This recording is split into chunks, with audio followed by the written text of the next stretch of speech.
All right. Hey, everyone. Welcome to Gaming in the Keats. I'm your host, Chris, and I'm joined by my two good friends from our Titans and Ninth gaming group, Vamps in Maryland and Winagami. Say hi, everyone. Hi, everybody. Hey, what's up? Nice.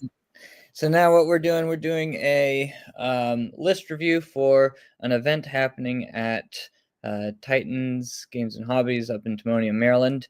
It's the Titans Winter Clash one-day event. It's happening the first week of February, so February 1st.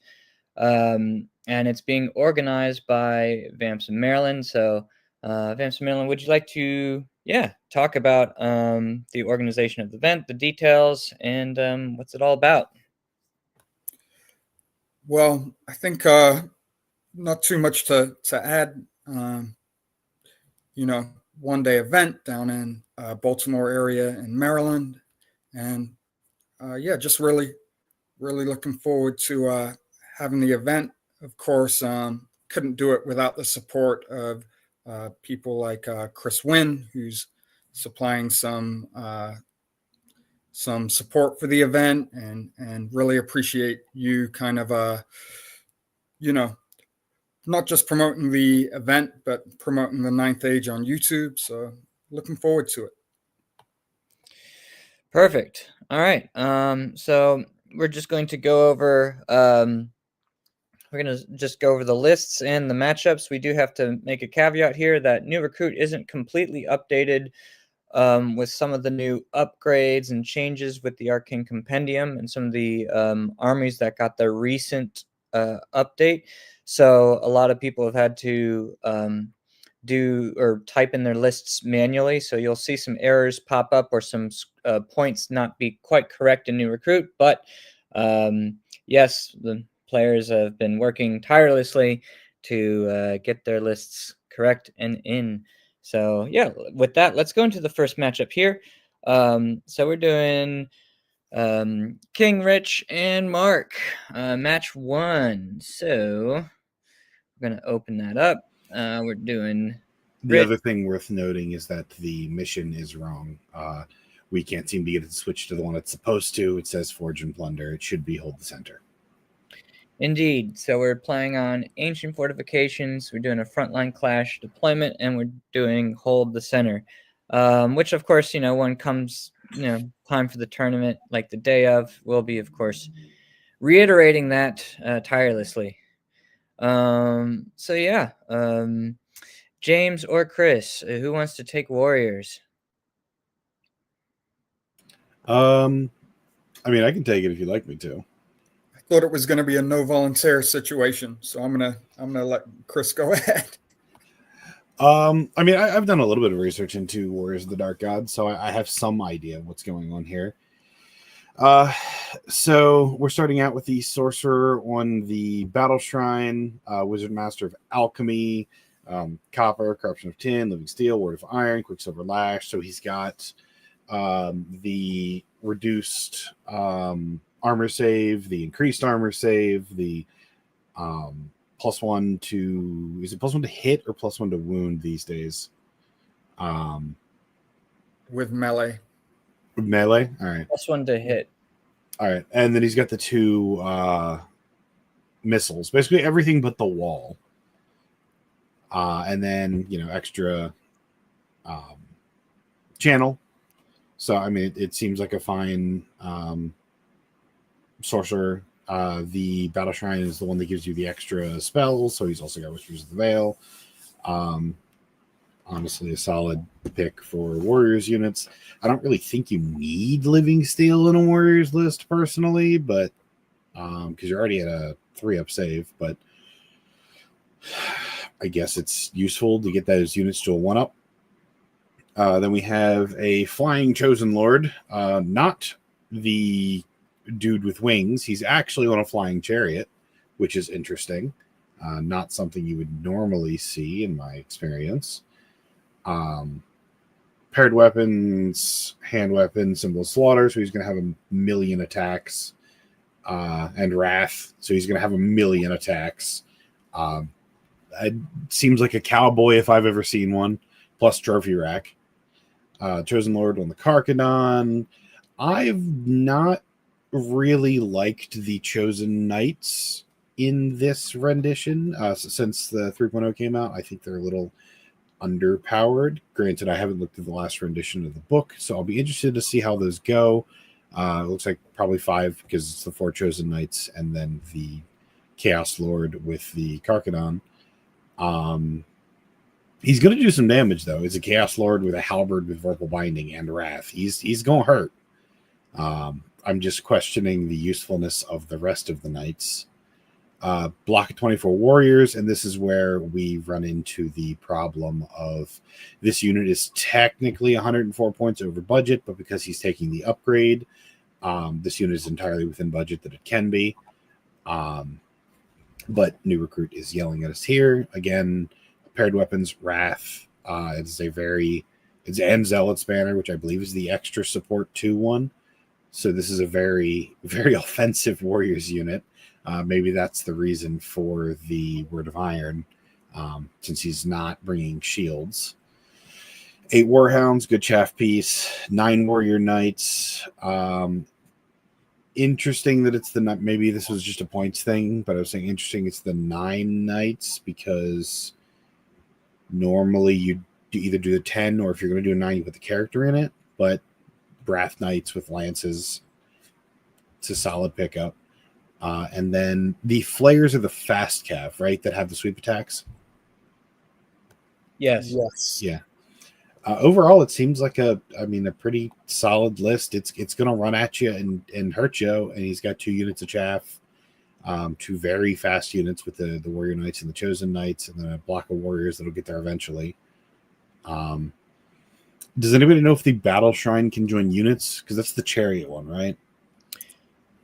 Yes, the Battle Shrine will probably go. I think the Battle Shrine will go into the 24 Warriors. That's the one where he's like on top of that big, like, structure. Yeah. I don't know. I mean, it seems like a solid list to me. There's not that many weak points. That said, he only really has 4 threats: the Knights, the Chosen Knights, the Warriors, and the Chosen Lord Cowboy on the flying chariot. He might be outmaneuvered, especially with Warriors not being the fastest army, but with the Knights and the Chosen Knights, he's probably good. I think he'll do pretty well. Yeah, I agree. It doesn't seem like a list that can cover the board a lot, but yeah, depending on how he deploys and everything. I would also point out that this is the recruitment officer fresh meat upgrade list. So that's not shown because of New Recruit, but he did. But Rich did buy the recruitment officer fresh meat upgrade, and that applies to the 24 Warriors. All right, so going into Mark's list, coming down from the Green Dragons Gaming Group. He's got 2 Dukes. I like to think they're duking it out to see which one can be the better leader of the peoples of the lady. Boo. Dad joke number 1 done. So he's got his general on a Destrier, Shield, Lance, Divine Judgment, Assault and Fusion, Sainted in Gallantry and Valor. That guy hits pretty hard. We've got a Battle Standard Bearer with the Tristan's Resolve, so he can turn off the magic weapons. I believe that's the one. You can, of course, correct me if I'm wrong. You've got an Adept of Div, so Foresight, Stars Align, Chance of Redemption to give you that divine attacks. A nice little magical move there, rerolls to hit. And they changed Foresight a little bit, so now it's just like +2 offense, +2. It's like kind of similar to the original, like Know Thy Enemy. And you got a Binding Scroll just to help that magic phase out, or some magic defense, I should say. We've got a Folk Hero in there as well. This is a nice little sigil protection. Giant Slayer. I like that. That's fun. He gets the crush attack attached in a cleric. So if I'm not mistaken, the cleric I believe the cleric does healing, but I also could be wrong now. Cleric is healing. Yeah, 2 units of 11 Knights of the Realm. Oh god. So we have a Solemn Oath and a Stalker standard on 1 Knight Banneret. So there's just a lot of static combat res, actually in both these units, really. And you got a second Knights of the Realm with the Relic Shroud, another Knight Banneret. 8 Knights of the Quest, so Stalker standard there. 6 Knights of the Court. So I'm trying to think. So neither of these, I believe, are the ones that are unstable. No, that's Penitent. That's Penitent, yeah. So these are different. So we got Knights of the Quest. So they certainly hurt. I believe he gets to choose like a target in the opponent's list, and then if he can kill it with that unit, something special happens. You get Lethal Strike and Zeal versus that unit. Got it. With the quest. Then we got Knights of the Court, which is cool. 5 units of Yeoman Outriders for Chaff, and then 5 Naiads. And this is what's great. I like the Illusory Paths and Fountains of Youth, so a little bit of extra healing, I think. And then random movement, I think is still just it's a very powerful spell in my opinion. It forces your opponent to make some tough decisions. One thing that I'd like to point out with the Knights of the Quest, it's not going to do them any help versus Rich, but when you declare an enemy unit to be the quest, it is all instances of that unit. So if somebody took like 2 or 3 of the same unit and you declared it as a quest, you'd get that bonus versus every version of that unit. In this case, Rich took no duplicates, so that is not going to help Mark here. But against some lists where there may be a couple of the same thing, that is a good thing to know. Could he choose Chosen Lord? Cannot be a character mount, but can be a character. So yes, he could choose Chosen Lord if he wanted, but he would only get it versus the Chosen Lord models, not the units they're in. Right. Sounds like a bit of a death wish anyway. Just wondering. Well, I mean, I think this is going to be an interesting matchup here. I do think the alchemy is going to be an issue for Mark 100%. Oh, 100%. Alchemy into Bretonia is great. Yeah. But I think Mark has the movement and the experience to deal with that quite personally. This is going to come down to who gets the charge. I mean, they both have Angry Knight blocks. Mark has more Angry Knight blocks, but I think Mark is going to be able to outmaneuver the Warriors list here. Because again, the Warriors list has 2 Knight blocks and then Warriors on foot, whereas Mark has 4 Knight blocks. Yeah, 4 Knight blocks. They have similar chaff, 2 versus 3. Mark just has more units, which means he's going to be able to cover more of the table, do a little bit more, outmaneuvering, and also that Knights of the Realm unit with Solemn Oath is silly because especially if you put the banner in there, that's 3 banners and 4 ranks. Because that's what Solemn Oath does, is let them get up to 4 ranks as per normal. That's amazing. Yeah, it's just silly. It's just a lot. Seems good. Well, best of luck to each of you gentlemen. Looking forward to it. And well, who do you think's going to win? Let's make some predictions. You want to do the prediction thing? I mean, I'm down for predictions. You guys down for predictions? Yeah. I'm gonna have to probably give this one to Mark. I've played Mark enough to know he is very good at his judgment calls, and I think he's got the edge in his list as well. Essentially, Rich has 2 chances to make the long bomb charges. Mark has 4, and whoever hits the other is going to probably pick up whole units. The only distinction here is that Mark has an Aegis save and Rich doesn't. I do think he's got the edge on this one. Yeah, I have to agree. Mark has the edge. I think Rich does have a few things going for him here. Of course, alchemy. Maybe his chosen Lord Cowboy can kind of hunt a couple of those units that maybe don't have the dukes in them. If I was Rich, and Rich may, probably plays completely different to how I would play, and that's probably a good thing. But if I was Rich, I'd actually be weirdly maybe trying to delay combat a little bit to get as much alchemy off as I can. But yeah, I see it the same as you, Chris. I think Mark is going to have board control with the long charge ranges, which means he's probably going to win the primary objective. So I'd put it about 15-5, 16-4 in favor of Mark. The other thing that I want to pull up real fast, and I would love to hear your opinion of this as well, Chris, while I'm pulling this up. This is map 2. Ancient fortifications. All right. I was wondering if this was one of the maps that had two lakes, because there's just a lot of metal armor on this table. It isn't. There's only one lake. It will be in somebody's deployment zone, though. Ooh, whoever gets that side is not going to have a good time. Either got a rock and a lake.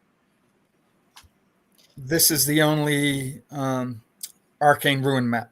So game 1 is our Arcane Ruin game, and then 2 and 3, we don't have to worry about the Arcane Ruin. Speaking of Arcane Ruin, one thing I want to mention specifically for Mark's benefit, the option that gives your unit ambush in the Arcane Ruin is now a choice. It doesn't just remove your unit and force it to ambush. It's worth noting. I like the 11 Knights with the Stalker standard, because they're clearly because there are quite a lot of ruins on these new maps, and so they kind of need to be like holding it down in the center, like really, again, like you said, James, providing that board control and then producing a lot of that static combat res, and so that Stalker standard goes really nicely with them, I think. So yeah, I'm gonna give it to Mark. But I'd be curious to see how much damage Rich can do on the way out. All right, so shall we continue onward? Yep. Nice pairings. All right, so now match 2, we got Billy and Chris Flanagan. Okay, so I'll do Billy's because I like demons and I have demons. So Billy's list, this is a very unusual Billy list in that he normally takes a lot of shooting in demons, and now he's gone full close combat. So nicely done, Billy. I approve. We've got a Maw of a Khan, which now has 10 wounds, which is awesome. I think Whispers of the Veil, Dance Macabre, Course of the Dam, great. Hammer so I think it's still +1 attack. He still has the 5 of armor save with Chitin Scales, Brimstone Secretion, so you're ignoring Divine. Cool. And then this is my favorite character, is the Kalima's Deceiver. He's the general, and we've got Smite the Unbeliever and Evil Eye, 2 really great spells, I think. And Hellish Larynx, I don't have that off the top of my head, but we still got just regular Venom Sacs and then a Guiding Piercing Spike. It's probably the Guiding Piercing Spike is probably just cheaper. So 24 Succubi with Tephorus Tendril. So that's the one, I believe that's the minus agility in this version. Piercing Spike still does the same thing on the Myrmidon. So that is the +1 AP. 5 Clawed Fiends with Piercing Spike. And here's where I really rate Clawed Fiends now. They are now agility 6 base, which is awesome. Or silly. That is a that is a ridiculous unit now. Like the agility 6 just makes them very fast. Aside from their charge 9. 4 Mage Blight Gremlins, also with piercing spikes. So definitely Billy is going with the armor piercing theme here, and he put venom sacks on there, so they are poisoned. That's neat. Favorite of Envy, and so that's the nice little upgrade you can get with the general. So that means any favorite of Envy. So whatever demon situation is now, or situation I should say, whichever demon is your general, you get to choose like the unit that has the upgrade. You can choose them as a favorite of whatever that lust, envy, gluttony, whatever that sort of lore is, and then you get to do an additional manifestation. So that's what the new sort of generals for the demon does. The demons do. We just got a regular Blazing Glory, no upgrades, but these Blazing Glories have now become a bit more interesting. They're now distracting, which is cool. Still a lot of AP in the list. 5 Hellhounds for Chaff, and potentially, can do some cheeky long bomb charges with them. And then 4 Bloatfies for the Standard Bearer, just to like give some meat to the list. I mean, the Cloud Fiends, 6 Cloud Fiends is still 18 wounds. Like, that's quite a lot with the 5 up, and then you have the Bloatfies in there as well. So it's a lot to chew through. So nice, Billy. I like it. I like it a lot. So going into Chris's list here. I could take this one if you'd like. I've done quite a bit of research into Infernal Dwarves to help one of my buddies out. Also, I like the book. So we're starting off with a prophet. Interesting, he's taking a prophet as the general. I think he's going to be down 1 leadership by doing that, but they're dwarves, so they're still like lead 9, so whatever.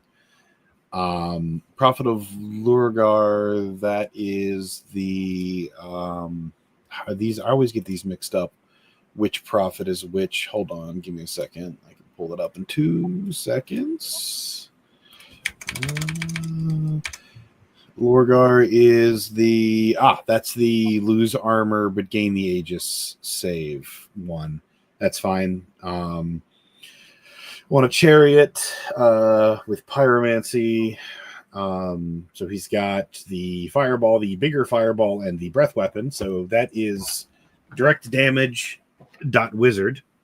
Great weapon, touch of greatness.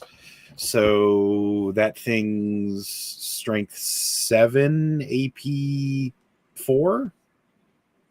It's not bad. And I guess he's acting like a cowboy. He's just running around on his own because I don't see any other chariots in his list. And then we have the BSB, Trusted Advisor. I really like the Trusted Advisor upgrade. It's the thing that lets you roll 2 secondary missions and then pick which one you want. I was running it in my list, but I dropped it for points. But I am a big fan of it. Light Troops Flaming Standard, Blaze of Protection, which, if I remember correctly, set your armor to 6, and then you hit people who could have hit you and don't, that are in base contact with you. Great weapon. Golden Idol of Shemot gives him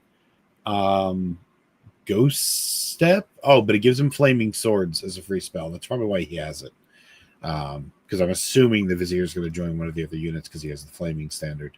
But he does also have Flaming Sword as a bound spell 3 up, which is pretty good.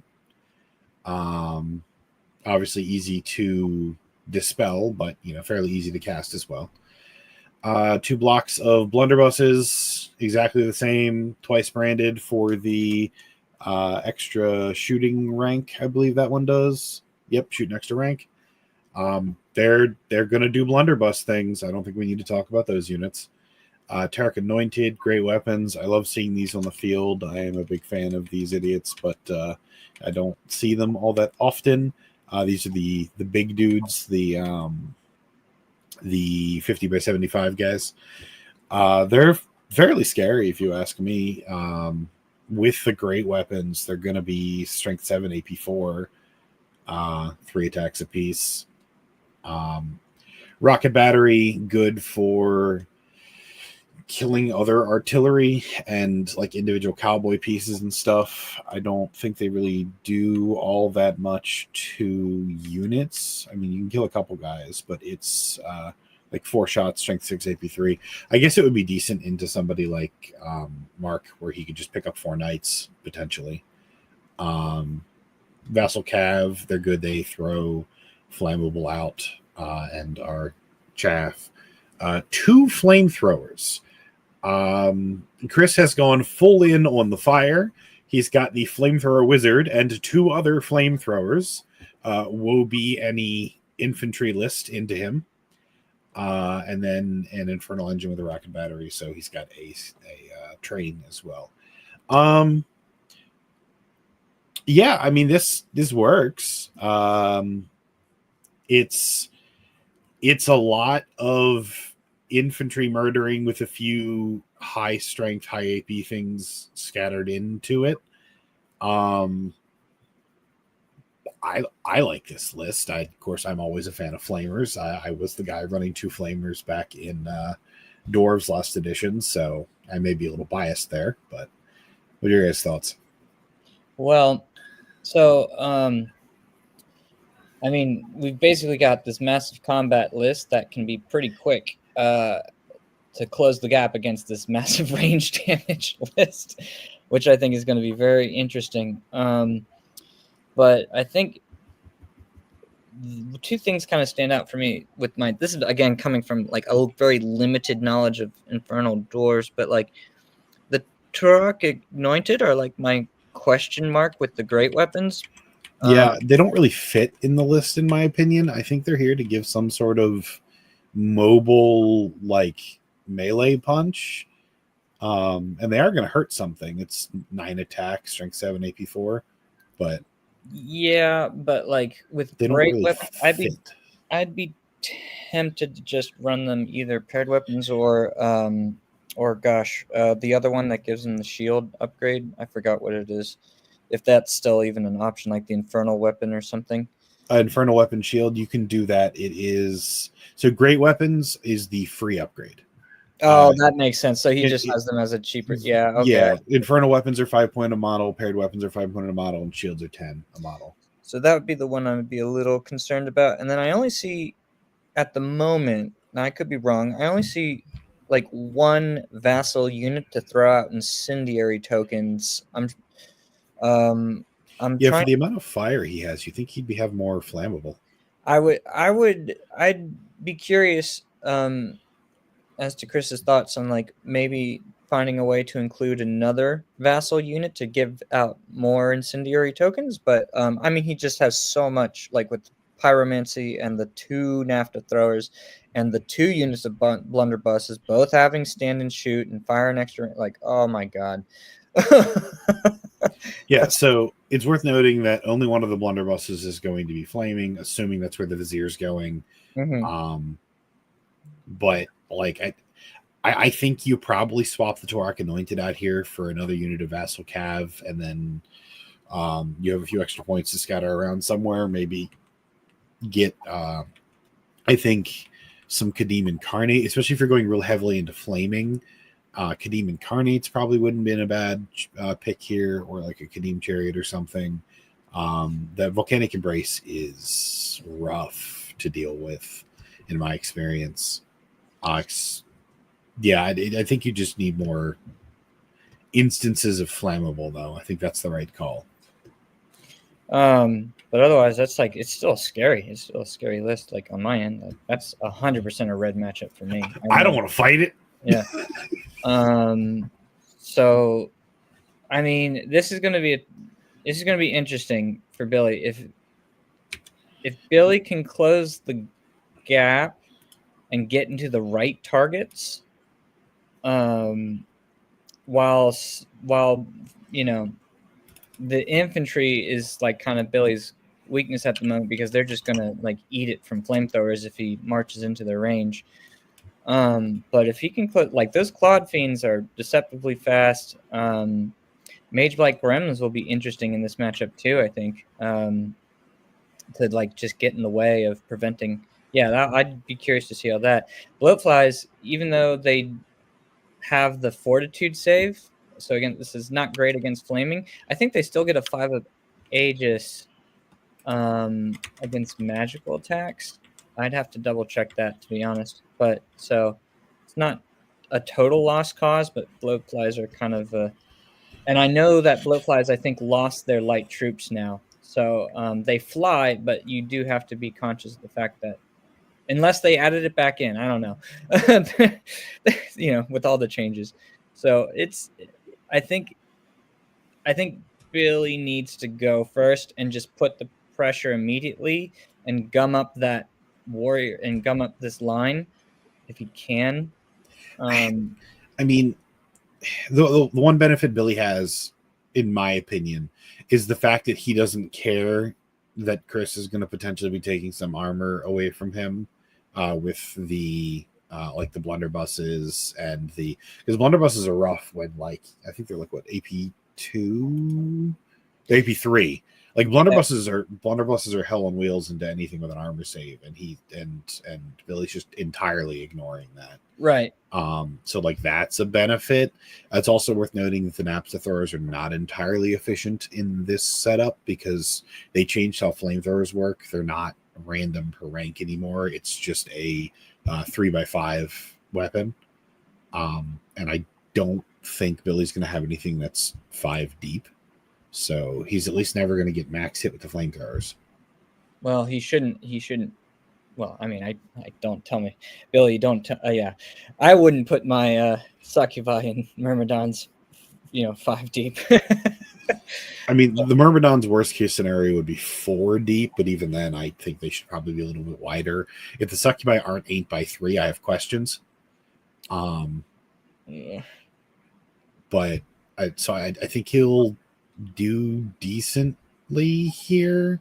I mean, this one's probably a toss up. If I had to give the edge, I still think I'm going to give it to Chris just because those blunderbuss blocks are rough. Yeah.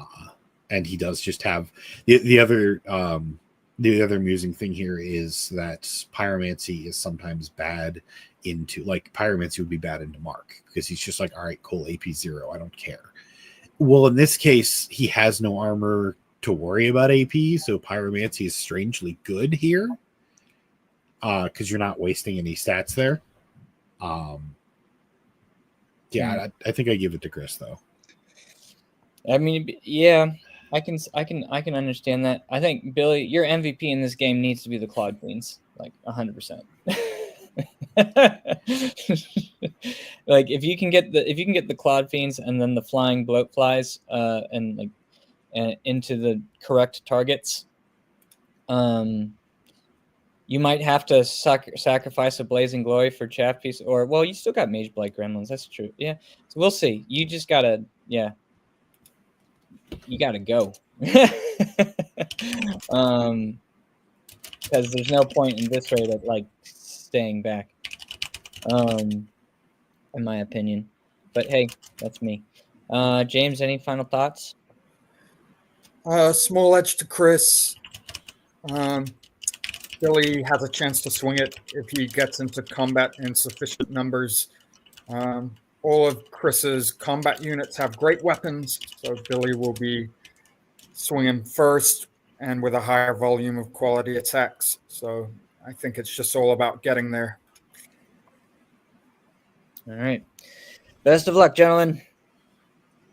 Moving on. Okay, match 3. Ooh, we got an elf match off.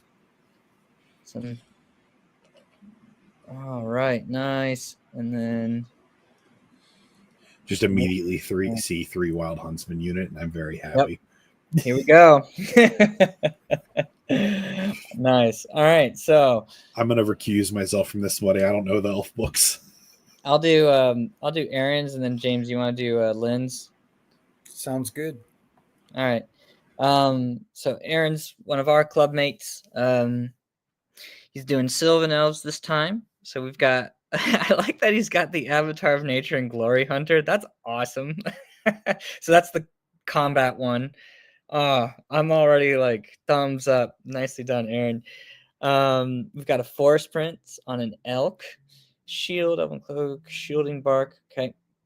Sylvan Blade, Spear of the Whirlwind. So this guy puts out, he's a wild hunter, Horn of the Wild Hunt. So he's going to be putting out a lot of attacks. Sylvan Blades is like the extra AP and counting as paired weapons.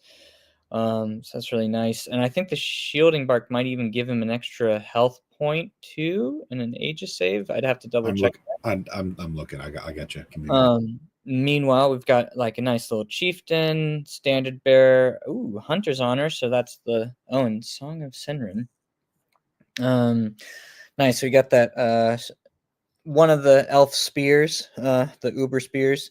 So it gives the unit, I believe, distracting if he scores a hit. They might have changed it now.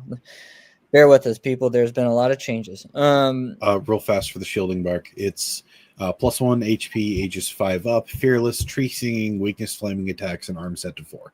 Nice. Oh, I love that it gives him Tree Singing. That's awesome. We got a Dryad Ancient in there, just Captain Attach, Scarred Bark. Going in, of course, a big unit of Dryads. Hopefully they can hold the line. We've got some Sylvan Archers. And we must note that like Elven Bows, like Sylvan Bows are different now. They're a bit different, so I think they've gone straight up to just Strength 4, AP 1, but now they only fire in one rank. Correct me if I'm wrong. Well, they just they don't get the fire and extra rank, so they're only shooting in 2 ranks. Oh, they're only shooting in 2 ranks. Yeah, they don't have like normal bows, unless I'm mistaken, have fire and extra rank, so they get 3. They don't have that. They're just Strength 4, AP 1, quick to fire, 30-inch range. Gotcha. Are they 30 or 32? 30 according to the book. Gotcha. Okay. 19 Forest Guard. That's fun. So that's where the spear guy goes. Sheltering Standard. I'm always a fan of Sheltering Standard, especially with now the. Oh wait, do these guys automatically have the what is it called? The Sylvan Cloak. Do they come innately with that? The Elven Cloak, yes. Elven Cloak, yeah. So that's like a minus. Well, you can hit them for for ranged attacks. Like you can't do better than what is it, a 4-up? Yes. Yep. All right, so we got 2 units of 3 Kestrels. Nice, like lances and shields. Very nice. 2 Aether icons just to fill out some points there. I like that. And then we got the fun part, the 3 units of 5 Wild Huntsmen, all with shields, just to give them a little bit of extra protection. 2 with lances, and then 1 with Sylvan Blades. Oh, and Banner of the Silent Mist. That's fun. So I guess that's the one where it's like the redeploy, if I'm not mistaken. Magic resistance and soft cover. Oh, that's it? It doesn't give them the... No. Maybe I'm thinking of a different banner. Banner of Deception maybe or something. Yeah, whatever it is. So this is the soft cover and MR.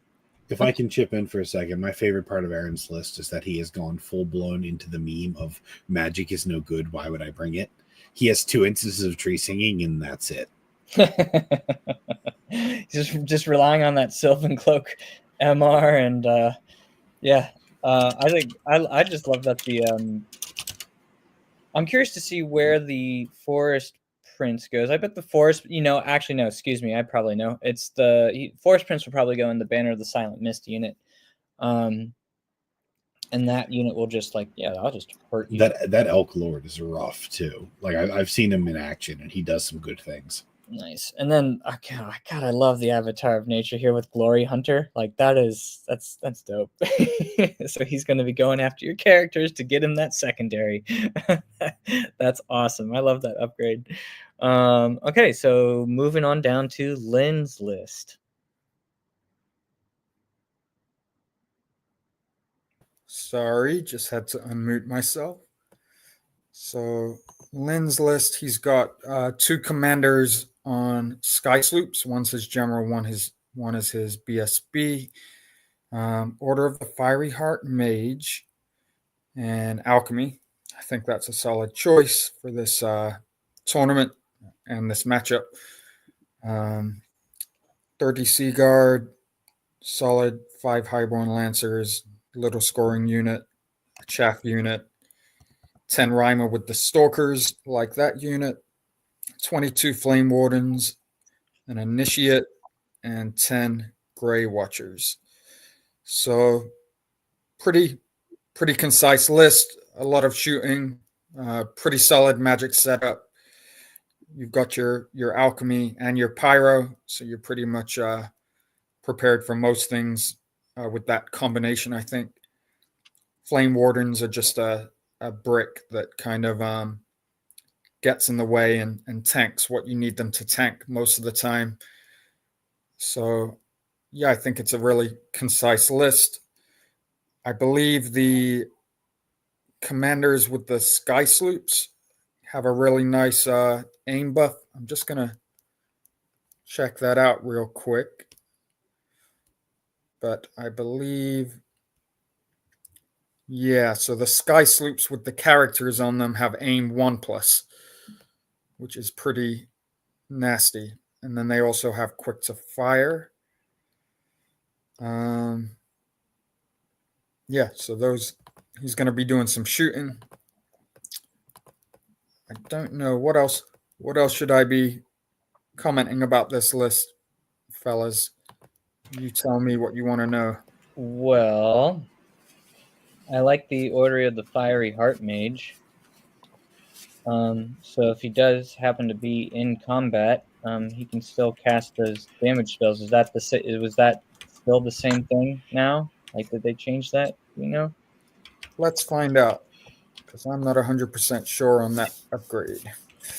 And then so the Gleaming Robe gives him, I'm assuming, a nice little Aegis save there as well. Yeah. Model gains flaming attacks, metal armor set to 2, replaces the available path with alchemy and pyromancy, and ignores the damage and missile spell types for learned spells when targeting units that are engaged in combat with the model. So yeah, he can missile into his own combat. Yeah, so that's basically the same. So yeah, I think this is just like a really solid zone control kind of highborn list with a lot of shooting, but then it has that punch from the Rymanites, and probably like combo charging in with maybe one of the sky sloops, or maybe having those two sky sloops working together just to kind of provide that threat of like, do you want me, you want to come closer and I'll combo charge you, or you just want me to keep shooting you?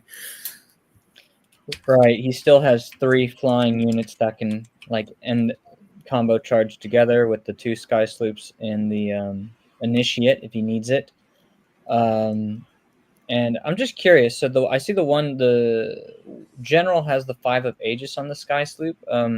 The battle standard bearer, like what is it? What are these? How much protection do these 2 characters have exactly? Sky Sloop gives you hard target, 4 HP, res 4, and +1 armor. Yeah, so 2 up. Looks like a 2 up on the BSB. Does the 2 up on the BSB, it looks like, and then probably 2 up, 5 up on the general, or 3 up, 5 up.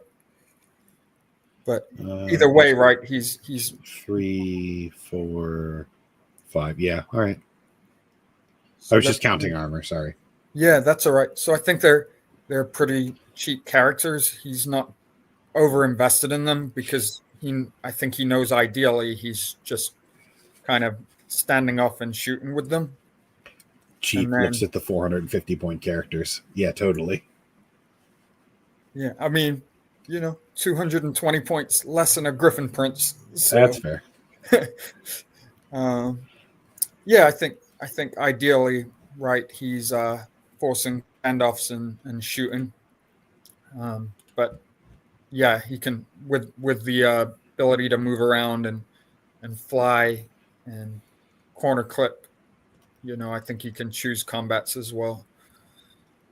Do sky sloops do impact hits? Yeah, they should do. Yeah, D6, strength 5, AP 2. Okay. Are they res 5? No, res 4. Okay. Gotcha. Well, I'd say my prediction, sorry, Aaron. I will give it to Lynn. Because pyromancy is not your friend. Yeah. And then the problem with the Order, the Order of the Fiery Heart also makes it, Dryads are now flammable.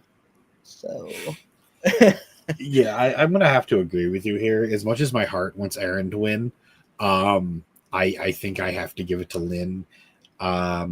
If only because Aaron's just gonna die to pyromancy. Like, just straight up die to pyromancy. He just doesn't have a way around it. Most of his army is flammable or being wounded on 3s with not much save from all of these pyromancy spells. I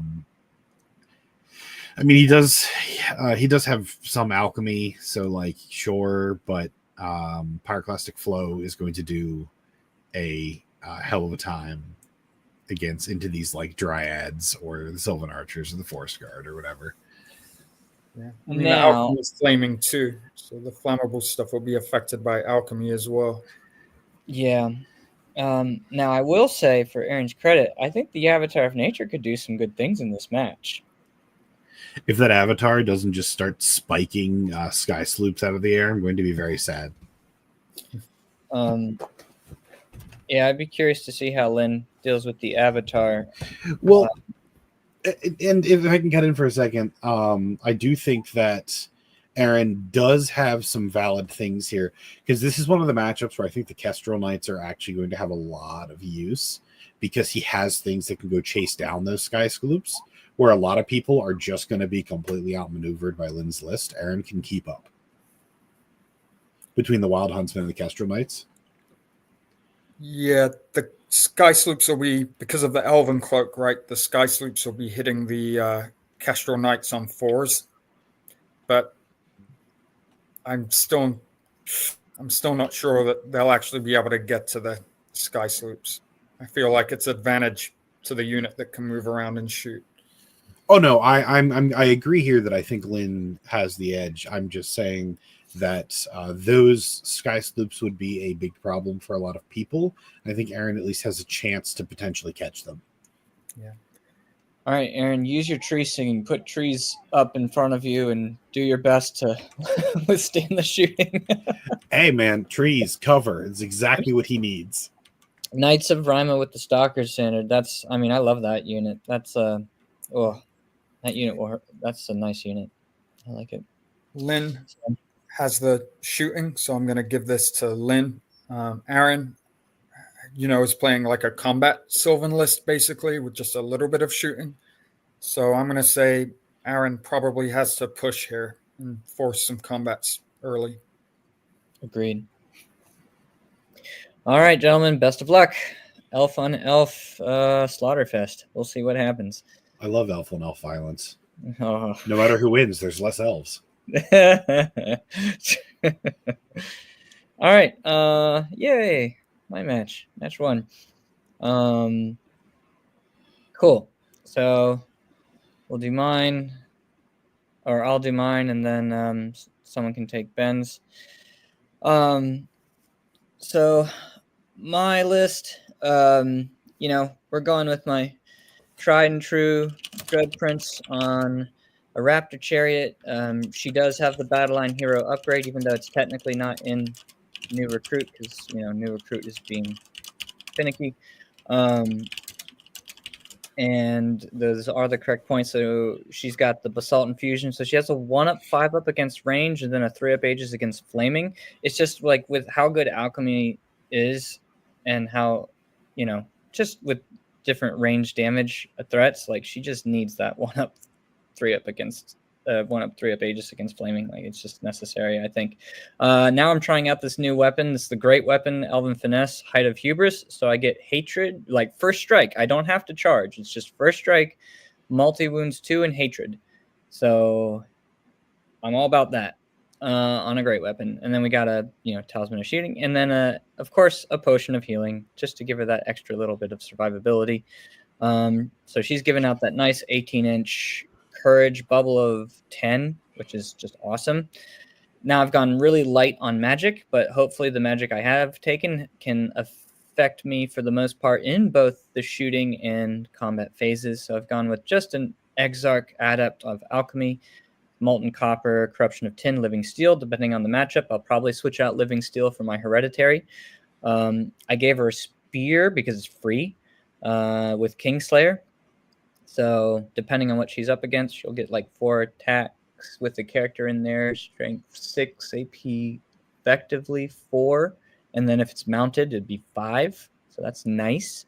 And then Siren Scales, so a nice little bound spell of -1 resilience. So again, trying to affect both combat and shooting here.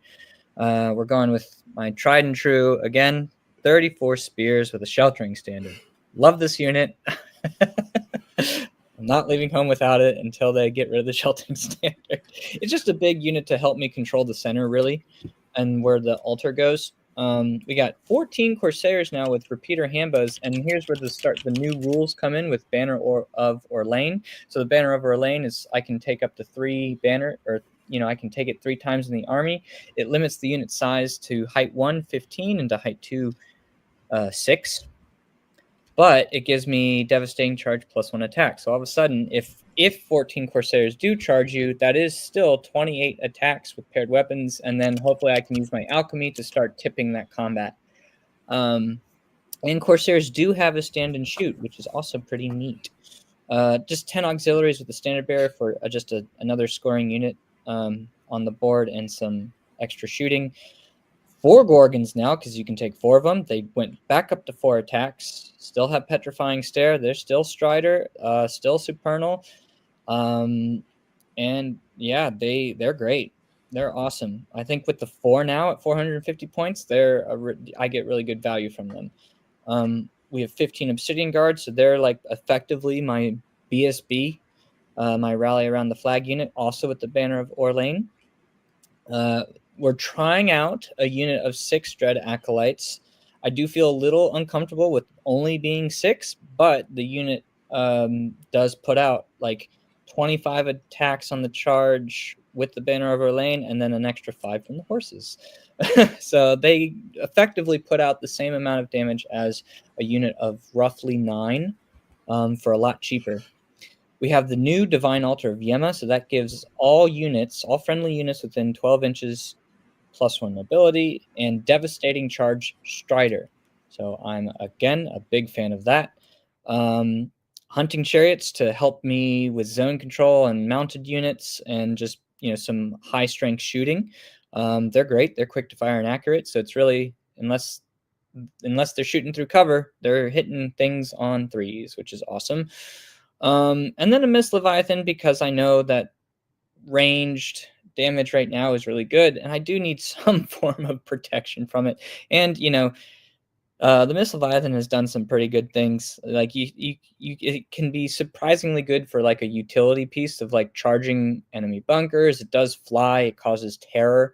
It does have 9 wounds now, so yeah, I'm happy about it. So that's my list. Nice list, Chris. Nice list.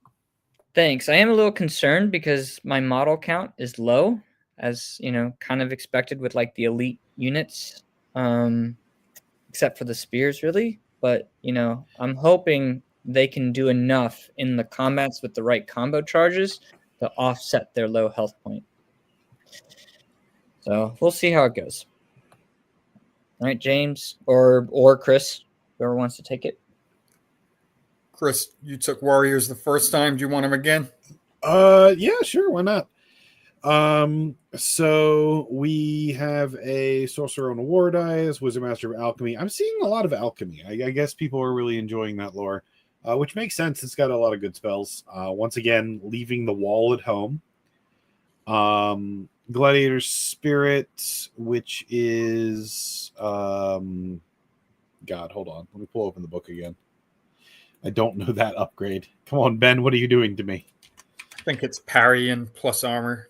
Yeah, +1 armor and parry. All right, so he's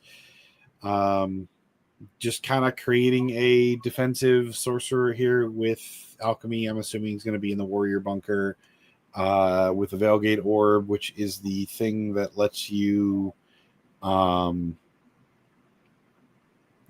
Oh, it doesn't do that anymore. Hold on. Marker upon the battlefield within 24 inches of your deployment zone. Outside the deployment zone with gateway marker. Okay, so he's spawning an additional gateway marker, which makes sense because he's also bringing a Helm Maul. So he's starting the game with 3 gateway markers instead of the 2 the Helm Maul normally gives you. That could be interesting, doing some teleporting shenanigans. Chaos Lord, Ben loves this guy. It's the missile. Trophy Rack, Destiny's Call, Burning Portent, Demonic Wings. This one's not Wrath though. He's Gluttony, so that's kind of interesting. But it does still get the job done. Permanent +1 strength when it wins a combat the first time. Solid. 20 warrior block, 2 units 8 warhounds, pretty standard. 2 units of 10 chosen, envy with halberds. These are what are most likely going to be teleported around. And then the block of 9 chosen with spike shield and gluttony. I'm assuming it's 9 because he ran out of points. But it's just a lot of chosen.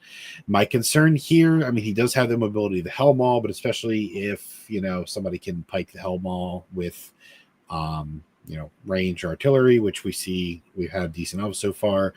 He's really lacking mobility.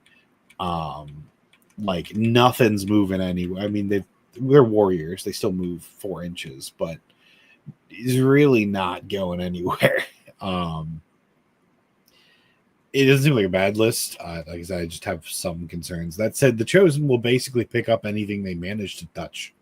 So there's more Chosen in this list than warriors, so I guess the Dark Gods just be choosing everyone right now. Yeah, apparently. If you count the Chosen Lord, there's 30 Chosen in this list. Which is probably where that guy is going to go, is in that last Chosen squad, would be my guess. Yeah, let's start there. Can someone remind me with Burning Portent, does that give him flaming attacks, or can he choose to take flaming attacks in Divine or whatever it is? It gives him flaming attacks, D3 multiple wounds, and AP 10. Yeah, okay. It's a 110-point weapon. It's expensive, but it does the job.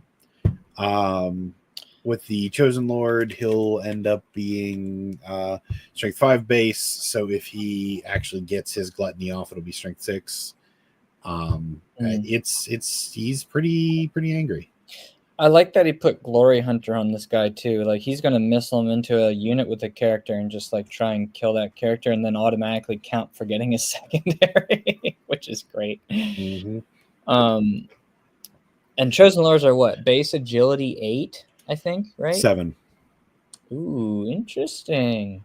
So with the potion, he'll be what? 10? 10 if he charges. Okay. Yeah. That's why he needs the Potion of Swiftness, because he's there to hunt those elvish characters, which I am indeed bringing. Yep. I wouldn't be surprised if sometime during the game that guy missiles into your Chariot Prince. Because he will probably pick up your Chariot Prince. No, I'd be curious to see on that one. Because he's only a 4-4, and like if I make my 3-up Flaming Aegises, I think it might be, it's not as guaranteed as one might think. And then D3 wounds is always kind of swingy. And the Chariot Prince has a guaranteed multi-wounds 2 in the first round of combat. So I don't think Ben wants to be going after my Chariot Prince with that guy. I know what I'd do with him against me, but like I'm not going to say it. I believe as well to know what to do, but I'm also, I don't know. We're doing a list review. It's up to you. I won't say it if you don't want me to. I'm not going to say it because it's my list. Okay, well then I'll say it. I think this would be an amusing way to missile into your altar in the and your caster in the spears, and just remove that, because that altar does a lot of AoE buffs. It does. It gives me a lot of static, and does not have the defense that your other things do. But I did just look it up. It you can't like choose to use flaming attacks. If you have flaming attacks, you have flaming attacks. Got it. Okay. So yeah, my Chariot would get the save against him, but my anything else will not. Yeah. I think in terms of the mobility, I think the double gateways definitely allow those chosen to be a lot more mobile than otherwise, otherwise current. Well, so he can only gateway 1 unit a turn, with the exception of technically the Veil Gate Orb gives you a gateway for whatever unit it's in. So first turn or whatever, he could gateway 2 units, or he could save the Veil Gate Orb for later. But other than that, the Hellmaul is still only moving 1 unit a turn. Hey, but that's still like just having 1 unit of chosen in your backfield is not fun. Like, like that's something I have to be thinking about here. The chosen are going to be tough because they're 2 wounds apiece. So it really is like for 1 unit, you kind of have to throw, at least on my end, like it's going to be about combo charges for sure. The alchemy, again, I'm just grateful that I have that flaming aegis against my chariot prince. Because yeah. So as the Hellmaul moves up, he can put down more tokens, and you could potentially get into the back line, but they will only be in no man's land when the game starts. Yeah. So we'll see. We'll see how it goes. And I've played Ben before. He will certainly give me a run for my money. Yep. Who are you giving the edge to? You think you got this? The problem is this. It's just like those chosen are just. It's just a lot. I think this is an unstable matchup. I think it's an unstable matchup for me. I'm going to just call it a yellow right here, and it really is dependent on who can get which combat, who can focus their energy on what units they need to focus on.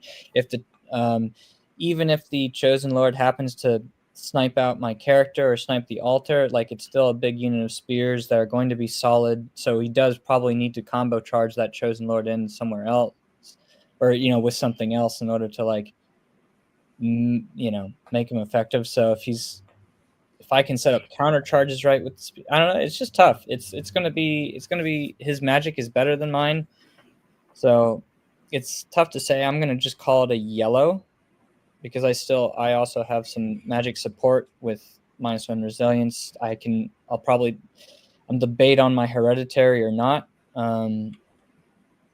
So I'll figure it out. Kingslayer is interesting here on a spear, but Potion of Swiftness kind of supersedes that. So we'll see. And Gorgons are nice. Gorgons are nice here too. Those petrifying stairs, all of their attacks. Again, it's about the combo charges.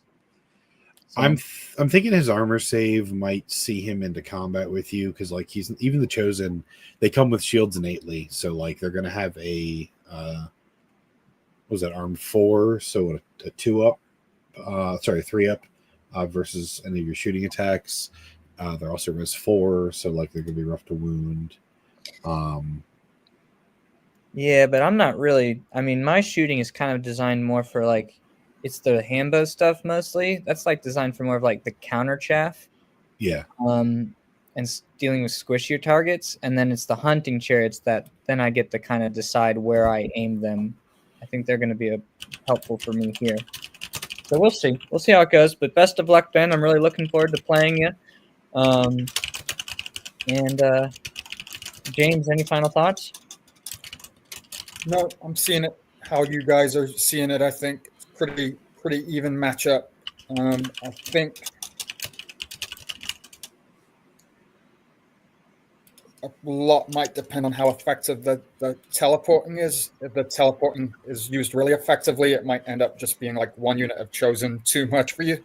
But it's the teleporting that's really the thing here that I'm concerned about.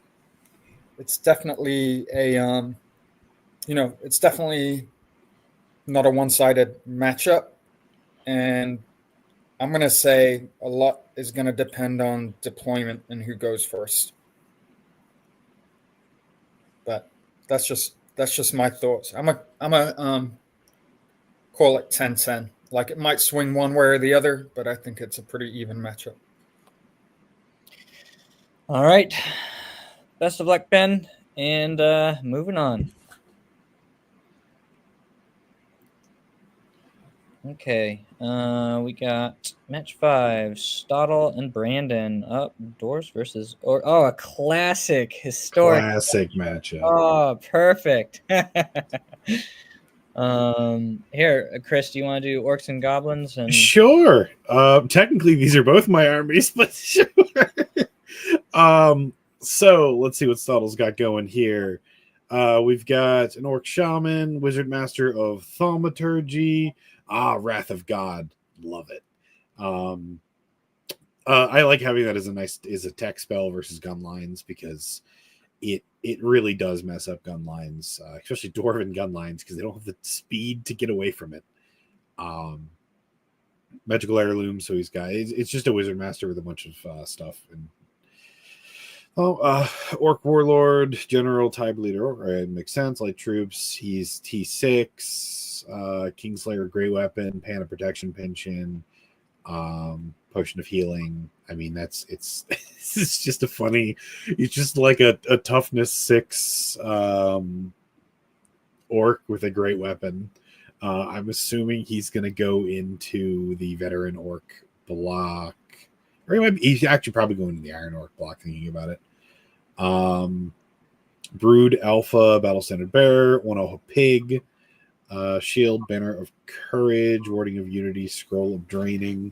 Banner of courage is a common one that I don't think I actually know off the top of my head. Is that the thing that lets you reroll commands or something? Let's see if I can find that real fast. Reroll your courage or panic. I think it might be specifically panic now. And if your general or your battle standard bearer is in the unit, then they automatically pass. Oh yeah, okay, fair enough. He's worried about panic. Yeah, pan on a T6 orc that already has plate armor is pretty mean. I agree. I agree. I do like that warlord build. Yeah, so he's going in the orc marauder unit. It's just gonna be running around. I guess providing a BSB buff and running over things. So he's got a unit of spear orcs, sheltering standard. This is just a an anvil. He's got his pig unit, probably going 6x2, I would assume, considering it's 11 with the BSB. 26 iron orcs, Ed Bashers. So if I remember correctly, Ed Bashers also gives you a BSB bubble. Let me just double check that here. He's playing the orc side of the book, which is not the thing I'm the most familiar with. Let me just double check Ed Bashers. Bodyguard, general, and lethal strike. So they're definitely, they're definitely going to be where the general's going.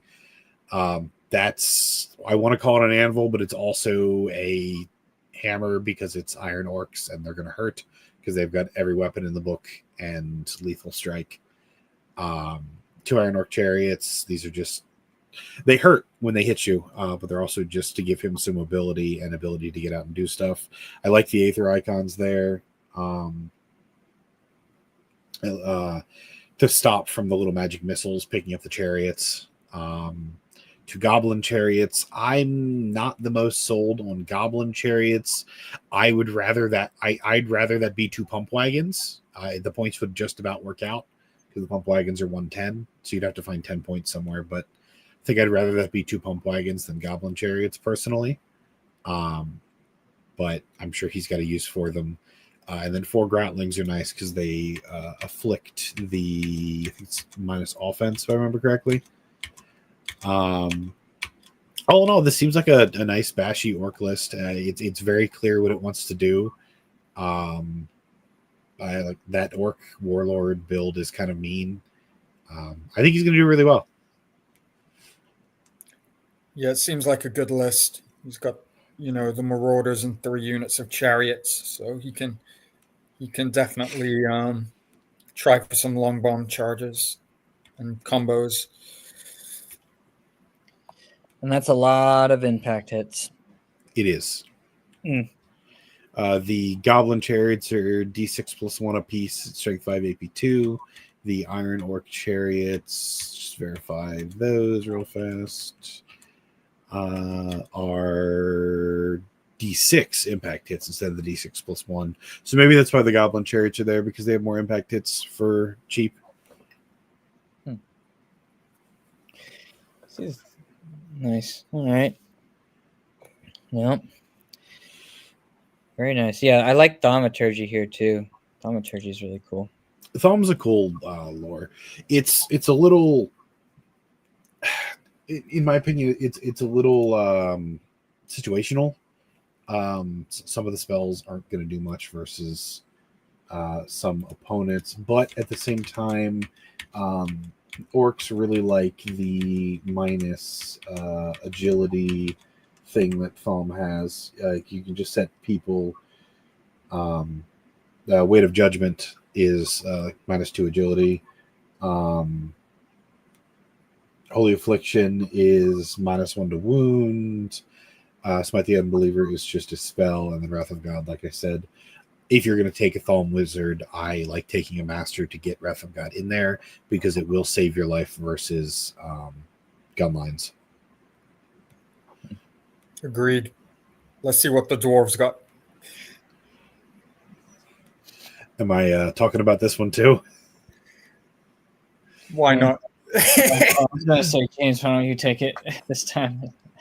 Begrudgingly. I mean, I don't mind. Do you want to talk, James? You want me to just keep rambling? I'll tell you what. I'll go through it, and then I'll just completely lean on you to explain what everything does. Fair enough. So, King on a War Throne General, those are always pretty solid, pretty good combat characters with the Discipline 10. Thane BSB with Rune of Might and 2 Lightning. So, along with your additional BSB or your usual BSB benefits, you're getting some damage output. Runic Smith. Does he have any magic? No. So he's just like a Rending Banner and a Rune of Readiness caddy. Yes. Okay. So Engineer with a Forge Repeater, Rune of Storms. So I think that's the thing that grounds flying movement. Yes. You've got Greybeards, so just a solid combat unit. Standard of the Hold might be like an extra instance of Resolute or something like that. Used to be extra ranks, but I'll just double check. And while you're checking that, we got 2 units of 14 Marksmen, 23 Deep Watch, which are probably bodyguard for one or both of those characters or many of those characters. And they did change it to Resolute. Resolute. Okay, which is almost the same. Yeah. So then you've got your kind of artillery conglomerate here. You've got an organ gun, rune crafted cannon, flame cannon, and 2 copters for some shooting and some chaff if needed. So this looks like a pretty balanced list because you've got It's a very mixed arms dwarf list. Yeah, you've got 2 kind of really solid combat blocks, probably flanked by your shooting. I don't know. Maybe you might have to have one of the combat blocks on the flank. I'm not sure. Yeah. So he's still going to end up having to play this like a castle because he brought 3 artillery pieces. 1 artillery, I mean, if you have to walk away from it, you have to walk away from it. But 3 artillery, you have to protect. He's going to fall victim to Wrath of God, unfortunately, with the 3 artillery and the 2 units of marksmen. Yeah. So maybe you spread out the artillery a bit so it can't be so easily targeted by one spell. Yeah, that's definitely something he's going to want to do. It's also worth noting he has no magic at all. He did not bring any runes whatsoever. I'm also not the most sold on the War Throne King. I mean, I love the model, especially the model I have for it. Like, it's a cool concept, but people you just ignore the Deep Watch unit. It's move 3. It's not getting to you. Mm-hmm. It's very easy to walk around in a lot of scenarios. It's hold center, isn't it? So it's like it is. So he'll probably win primary. Just put the Deep Watch in the center. Everything else may die around it, though. Yeah, I think he's got to, from the Dwarven perspective, I think you've got to try and just play half of the board and ignore half of the board, because you're not going to be able to, with the amount of units you have, you're not going to be able to cover everything and protect your units. Now, there is a hill in one of the deployment zones. So if he happens to get that could be pretty useful for him. That said, I think most of the Dwarven artillery is at least Type 2 now. So he's at least not dealing with that. Yeah, all the artilleries should be height 2, so he can see over his units, no problem. So that's a nice little buff the artillery got recently. The engineer is also the engineer in the runecrafted organ gun. Like, if that thing gets to shoot something, it's probably gonna hurt. Like I like the list. The Greybeards give an extra AOE of a BSB. Like I get what he's going for here. I think you could save some points by dropping the War Throne and finding a better use for those points. Just put them on Shield Bearers or something. Maybe buy some magic, because as much as I'm still not keen on bound spells, the dwarf spells are actually really good from what I've seen, and they're all like bound spell level 3 or bound spell level 4, so they're all entirely doable. You will be fighting uphill a little bit because, again, your opponent's dispelling with d6s. You're rolling potentially more than one d3 when you're casting, so it's going to be hard to get some stuff off, in my experience. But right. Well, he didn't take any magic, so maybe that's how he felt too. Potentially, yeah. Yeah. Is any thoughts on this one, Chris?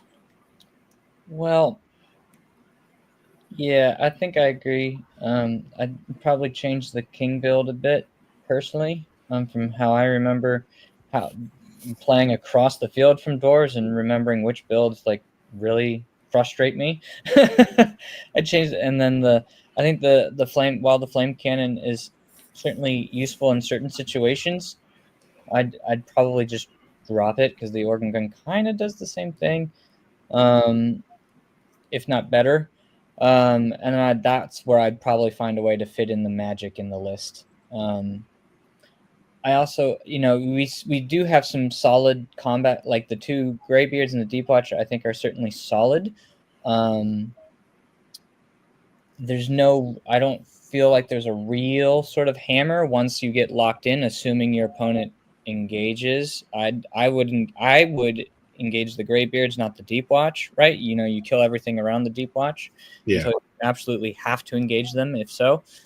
I think the problem that Brandon's facing is that Ryan just has a lot of different fast threats that he can push up. And so Ryan can probably go in with the mindset of just like, well, you can't kill everything at once. Or can you? I don't know. That's the other question, is like, do you go into the Dwarven kill box? Is there enough? Does Brandon have enough to take down multiple units in one turn? Is the question. But there is a lot there, right? You got 2 units of marksmen. You got 2 organ guns. Or sorry, excuse me, I apologize. 1 organ gun and a cannon. So those can, target chariots, or target what you need to, I guess. It's hard, but thaumaturgy, I think, brings it again back to Ryan. Yeah, I like it. Just going off experience, you would think the game would be for Ryan, but I think if you're Brandon, you spread your big guns out a bit and you try to dispel Wrath of God, and you force him to come into the areas that you're trying to control with your shooting. So, It's definitely manageable. It's definitely manageable. I don't know. I as Chris said, I kind of fail to see any sort of melee hammer. He's just got 2 melee anvils, and like I guess you could try to win through static combat res, but like the Greybeards, the Deep Watch may take more than 1 turn to kill, but there's no threat for them being held in position by you. They're just kind of there. See, this is where I'd think the Deep Watch can be more of a hammer if he had like some magic support.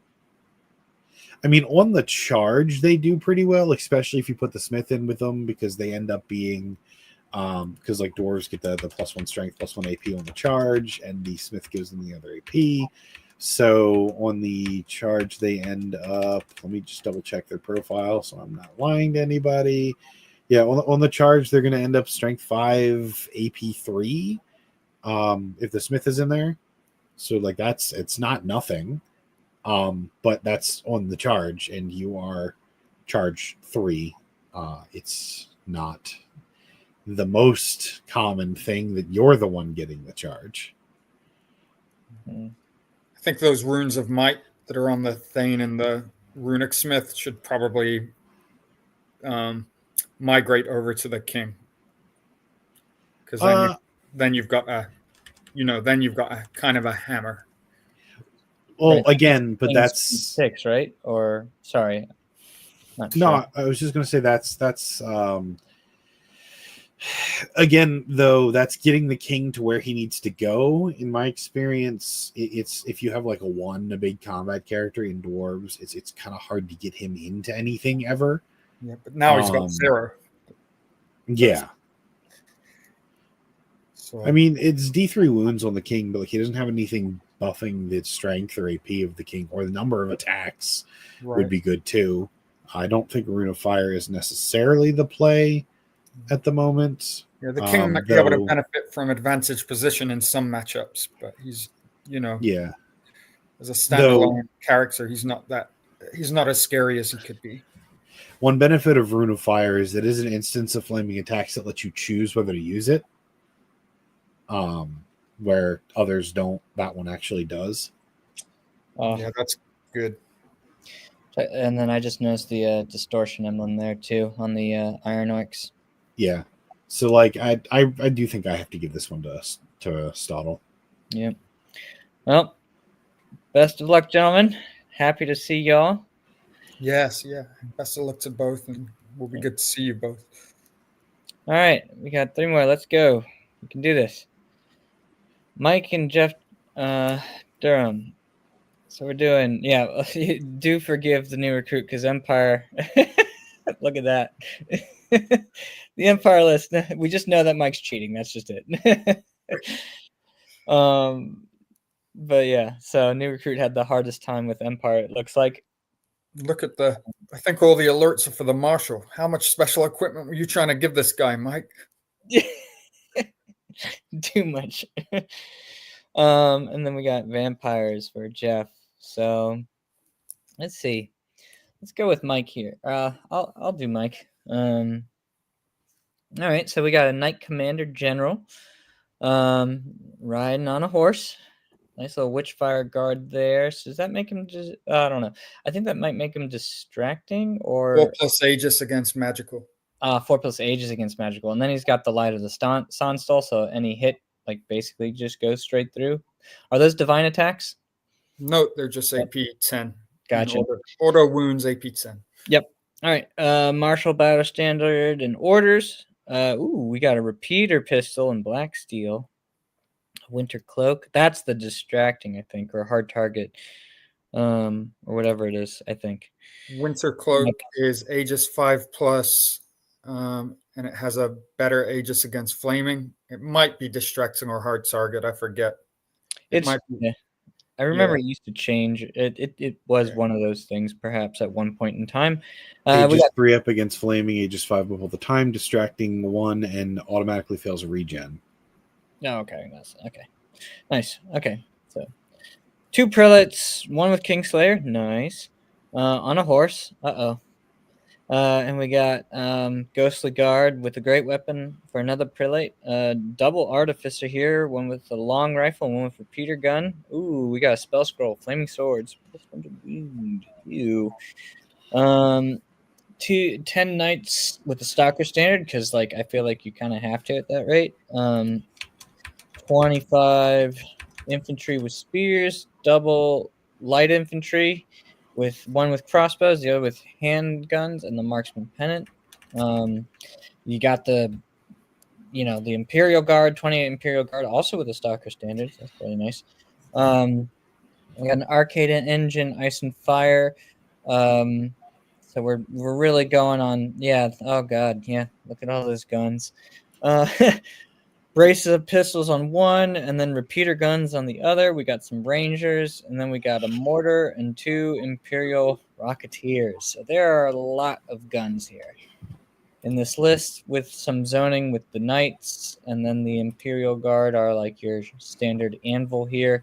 Is there a way to make them distracting with the great weapons with the Arcane Engine? Is there anything in here that does that to them, or is he just going to rely on like battle prayers or whatever? So the Arcane Engine, now it's just one type of engine, and it gives +2 offense and +2 defense. So you get the offensive buff and the defensive buff in one. Something I just noticed is that Mike, your BSB, I think it's legitimately over points on the equipment, because I believe Winter Cloak is 70 and Black Steel is 35.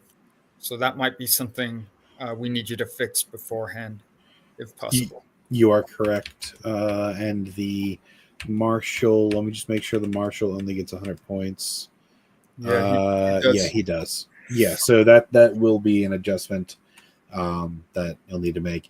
I do find it funny that Mike is doing his best dwarf impression. The only spells he has are bound spells between the 2 prelate and the scroll for flaming swords. Yeah, that's interesting.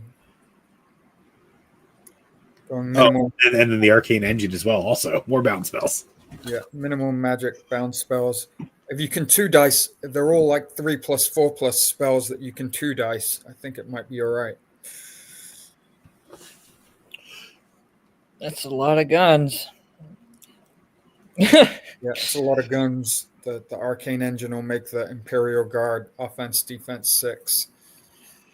The double Rocketeer is a little rough. I've seen Mike play renditions of this list lately, and his favorite thing to do is to rocket the enemy artillery to get rid of them, which, 3 shots, strength 6, AP 3, multiple wounds 2. It's going to remove artillery.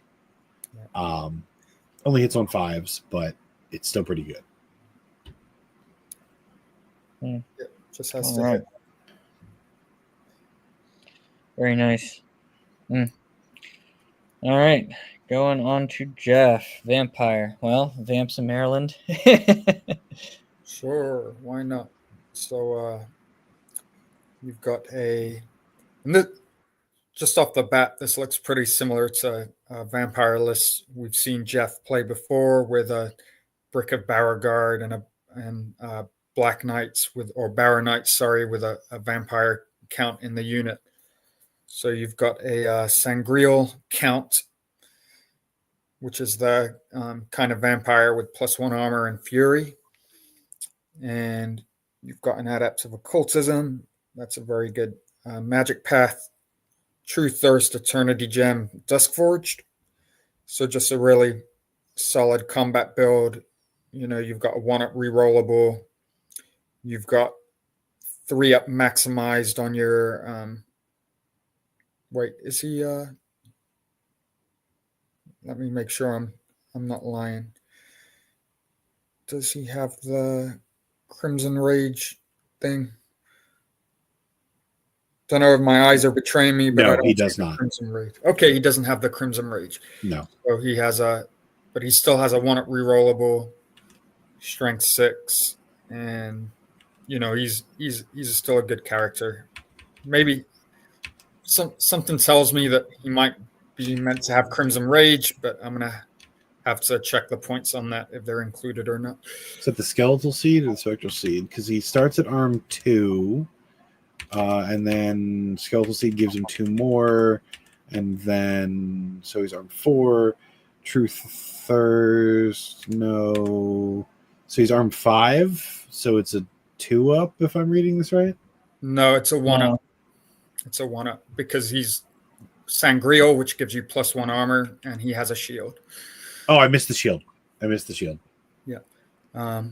So then, I'll have to check that out. I'm not sure if that guy's meant to have Crimson Rage or not. Again, Just Vampires had no. Jeff, does he have Crimson Rage? Yeah. Vampires had an update recently, so he probably had to handwrite this. So we'll have to double check that. He said no Crimson Rage. Okay, cool.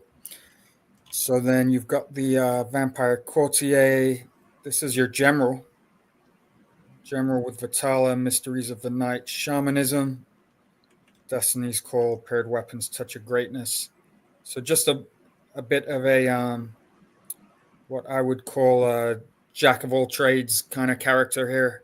Just can do a bit of everything. And you've got your 2 Barrow Kings, which are going to make your Knights and your Barrow Guard autonomous if they need to be. I like the Vitala General for the Discipline bubble. Yeah, you're gonna get. I'll have to look at that. I'm not sure Vitala gives any extra benefit for that. It gives you Disciplined. Oh, it gives you Discipline, but I think. Oh, right, because Courtiers don't usually have Discipline. Yeah, got it. But yeah, you've got your Barrow Kings to make those Barrow units stubborn and autonomous if they need to be.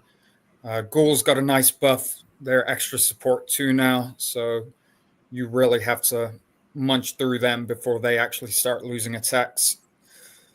You've got your 2 Great Bat Chaff units, and you've got Vampire Spawn, which I've tried out in 3rd edition, and I was very happy with them. And now they've just got another little buff, another pip of agility. So they're even better than they were. 4 is an interesting number, but I think there is some benefit to like having small threats. So probably just kind of run alongside the Barrow Knight unit maybe. But Jeff knows what he's doing with this kind of list. He knows how to use the Barrow Guard, the Barrow Knights. He's a good player. He'll do well. I mean, so it's worth noting the Vampire Spawn got updated to Agility 5. So that's still 12 attacks at Offense 4, Strength 5, AP 2, Agility 5. Like that's, I don't know if I'd consider that a small threat. With Fury. Yeah, I mean they're decent. It's definitely smaller than a unit of 6. I guess. But yeah, they're let's say a small to medium threat. But I do think Jeff will do well. I think he's always done well with vampires when he has brought them out. So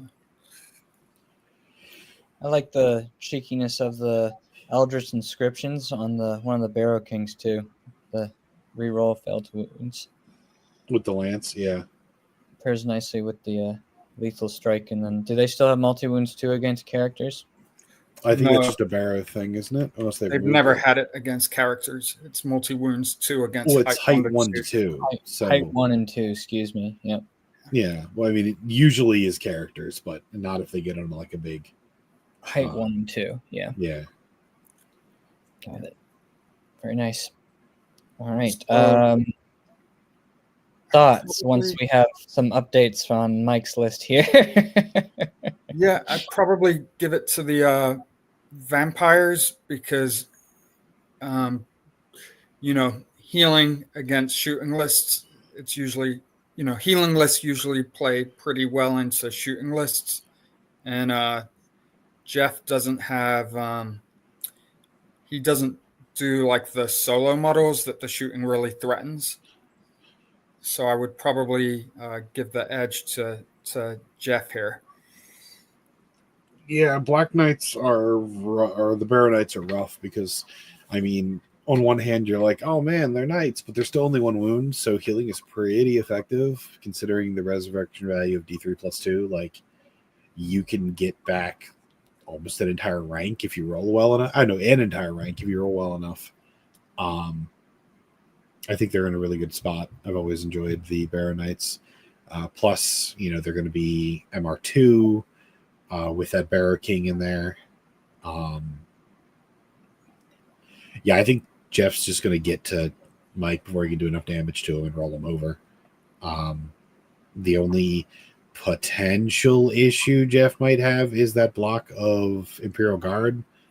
They're going to be a little rough, but I don't know. The goals might get him, honestly.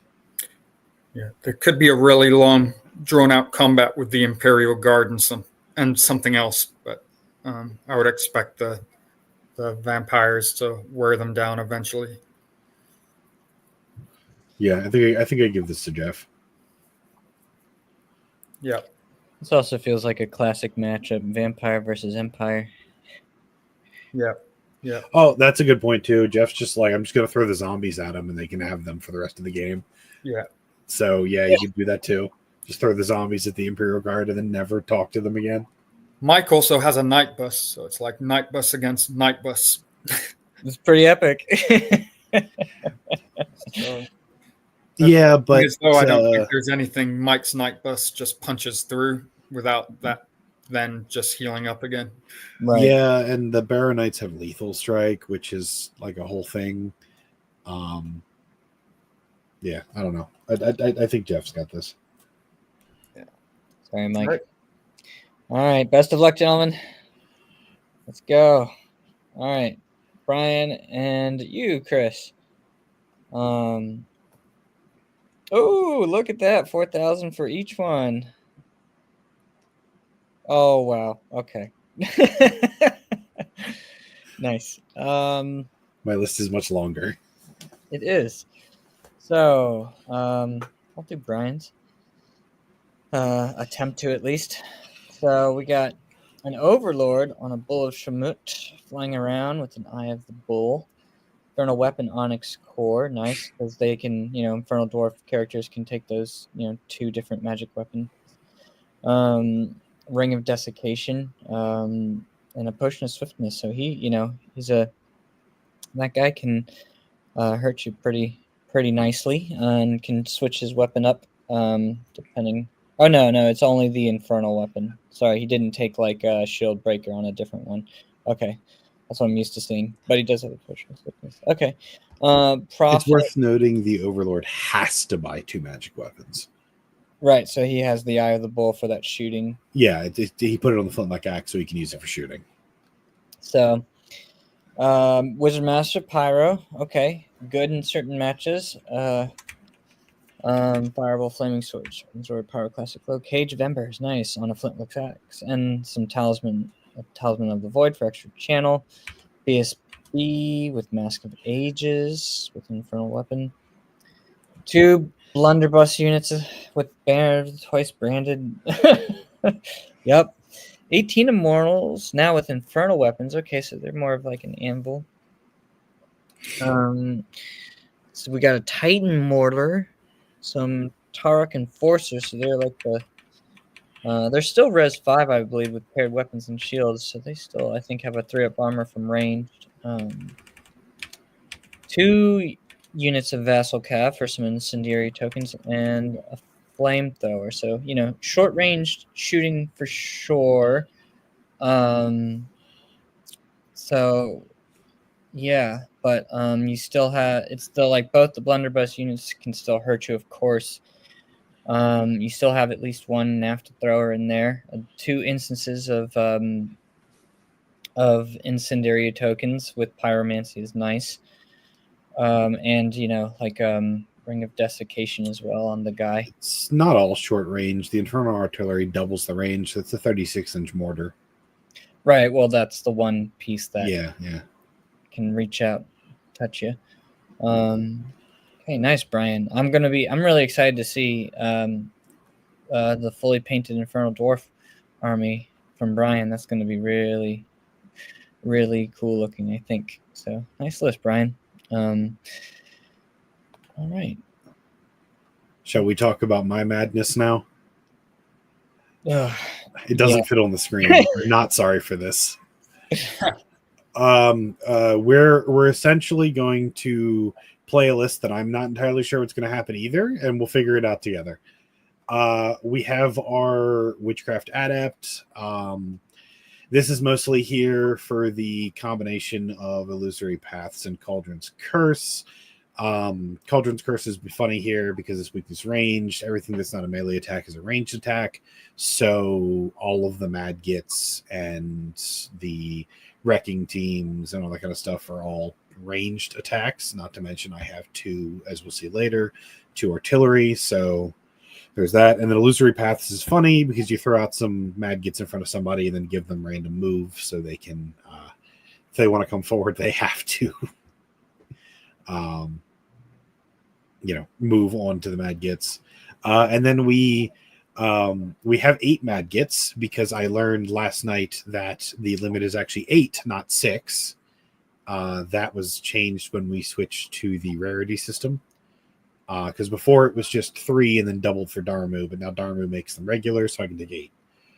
And then we've fit some Maulers in here because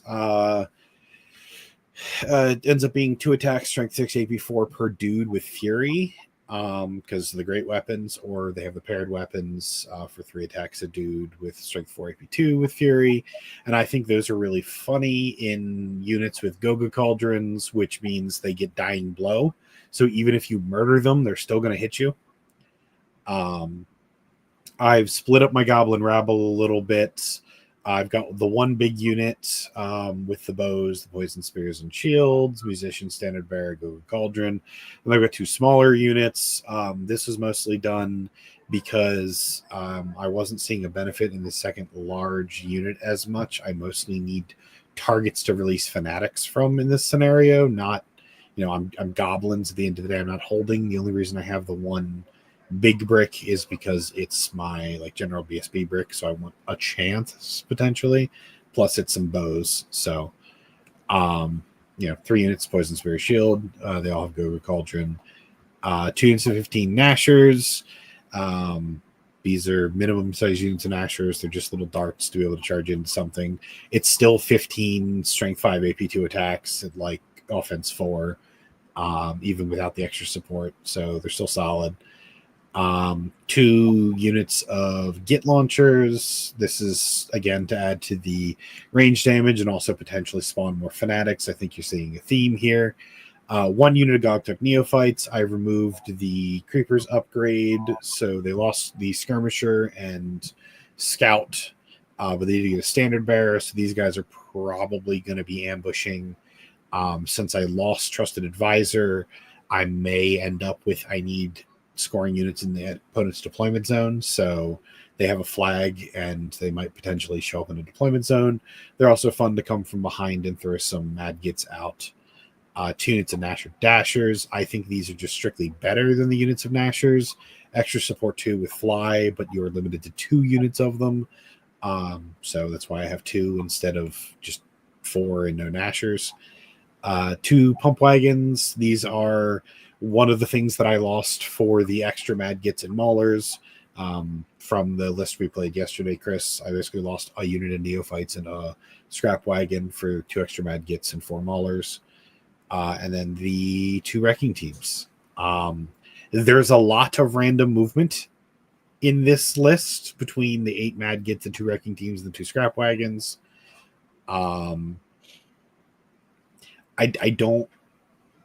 It's going to be a very tricksy list to try and pilot because I don't really have anything that's going to stay very well versus anything that has any oomph to it. I'm a little worried in this matchup because I have a lot of lightly armored infantry and Brian has a lot of fire. I think I'm going to have a rough time potentially between the naphtha thrower, the mortar, and the pyromaster could be a potential issue here. I think it'll be a fun game. Brian's always a joy to play. Even if I get stomped into the ground, I think I'll have a great time. I do think he's got the edge on me here, though.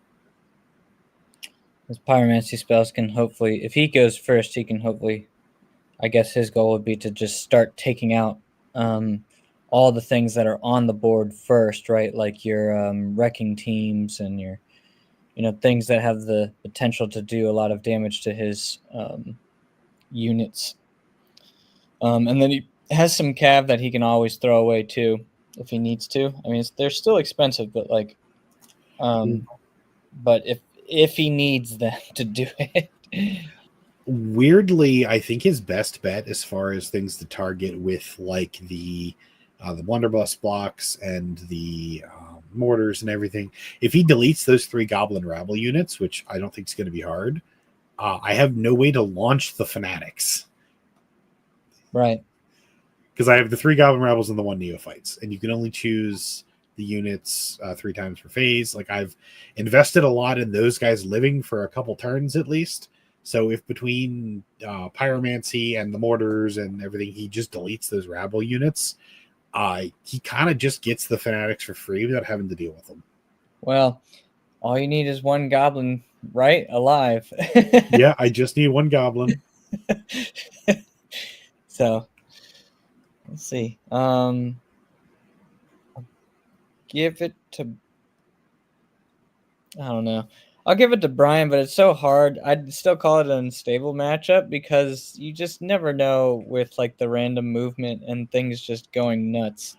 Well, it's random movements and random shots, and like all the mad gets are 2d6 hits, all the artillery are 2d6 hits, all the wrecking teams are 2d6 hits. So like if I roll well, I can really start picking up some dwarves because he realistically doesn't have that many bodies, and I have a lot of potential for hits at AP2, AP3. But if he gets to just start shooting me, I die very easy. But or if I don't roll well. His blunderbusses are, they're the short range stuff. So it's not like you have to, engage them immediately. You don't like. No, if they get something in range of them, it's probably because I marched it up to throw fanatics. Yeah, or something. Dying for the cause. Yeah, which is part of the reason why I split that big unit into 2 small ones. So when I sacrifice something for the cause, I don't lose like 50 goblins. Right. 25 is actually the minimum number, by the way. That's why they're 25. I would have potentially taken less if I could have, but 25 is the minimum size. James, any final thoughts? Not too much. I think I'm interested to see how far the Mad Gits can carry this list. I think this list is going to have a lot of unstable matchups because it's just going to. The list is very unstable. Yeah. Something Oh, sorry, James. You go. No, it's okay. I just think it's going to depend on whether the Mad Gits and the artillery and stuff can do enough. I do want to point out a cheeky little trick this has is with the Gnasher bait. Giving those Gnashers an extra bit of maximized charge. And Fury, so right? And Fury, yes. Only for the turn. It's a potion, so like it's only for the player turn. That's just how potions work. But it's still, they all already have Swift Stride, so they end up rolling 3 dice, take the highest. So I was able to yesterday, pull out some max range charges with them because 3 dice, I have a decent opportunity to roll 5s and 6s. I forgot about that too because I realized that the hunting chariot took away that Swift Stride on that one unit, but it doesn't matter. No, they were close enough; it didn't matter. But the other two that like ran all the way across no man's land to get to your Gorgons. You'll see it in the battle report. It'll be explained. Yeah. But anyway, no. So good luck to both of you. And yeah, excited, very exciting. Final one. Here we go. We got, who's this? James, a Vamps player playing Highborn Elves. What? Oh my gosh, what is going on? I don't believe my eyes. They're just cosplaying. It's actually it's just vampires. It's just a bunch of zombies pretending to be elves. Yeah, we like to pose as aristocrats and then bite everyone. All right. Yeah, James, talk us through your Highborn Elf list. So, yeah, it's not meant to be a complicated list. It's meant to be pretty straightforward to make it easy to play as a ringer if I'm needed. But you've essentially, your general's the Griffin Prince with the Nova Flare and the Diadem of Protection. So 3 up, 4 up, Nova Flare. Mage is, as for Scholar on Cosmology, with the recent changes to the magic, I almost wanted to change my magic path here, but I thought, whatever, I'll keep it the same and just try out the new cosmology. So I'm looking forward to that. I'm channel 3. The mage is channel 3 with extra range on the spells, which is nice. Commander BSB, Grandmaster of the Sword. So he has the Sword Sworn rule that sword masters have. Immune to parry and distracting. He has, what are elf commanders base, Chris, on defensive and offensive? Is it 7? Yeah, it's 7. Okay, so with protection of Dorak, he'll be defensive 10, and with having the same rules as Swordmasters, he'll be defensive 11 in the first round of combat. Great weapon, pretty nice. Spares, I decided to give them the Navigator's banner, just so I've got like a big kind of combat brick with a 5 up Aegis in the first round. That seemed pretty solid. 17 Seaguard just for a little bit of shooting and combat. Decided to give that unit the Musician in case I need to run away with them. The unit of Chaff, 10 Knights of Rhymer with Stalkers, same as in Lynn's list. If in doubt, copy Lynn. And 22 Swordmasters that can turn on hard target 2 for a turn, and 2 Seaguard Reapers for a little bit of range damage. So all in all, I think it's a pretty balanced list. I don't think it's a list that is gonna, run through other lists or blow anything away. But I think it's pretty balanced and not a complex list to be taking as a ringer. But I'm still gonna try and have really good games with it if I am called into action, like it looks like I will be in this first round. And luckily, we had Dan able to join, so last minute. So nice, thanks, Dan. Yeah, thanks, James. Looking forward to getting some units finished for you and painting this list. So it can be in its full regalia when you deploy it. I'm looking forward to it too. And of course, the list is also somewhat based on what's ready as well. So there's that. Yeah, he can blame me for that. People who don't know, I'm painting James's Highborn Elves for like nice little space theme going on here. So trying to get it done before this event, at least this list, trying to get done. So, all right. Now going into Dan's list. Yeah. Shall I take this one away, or You know it's a Dan list when the first thing you see is at minimum 60 flagellants. I love it. I don't know, Dan. I don't feel like you have enough flagellants in this list already. Like it's No, you need the third block. It's very important. Go for it, James. okay? So he's got a Knight Commander General, battle line hero. So getting that 18-inch bubble, Light of the Sunstall, Shield of Volan.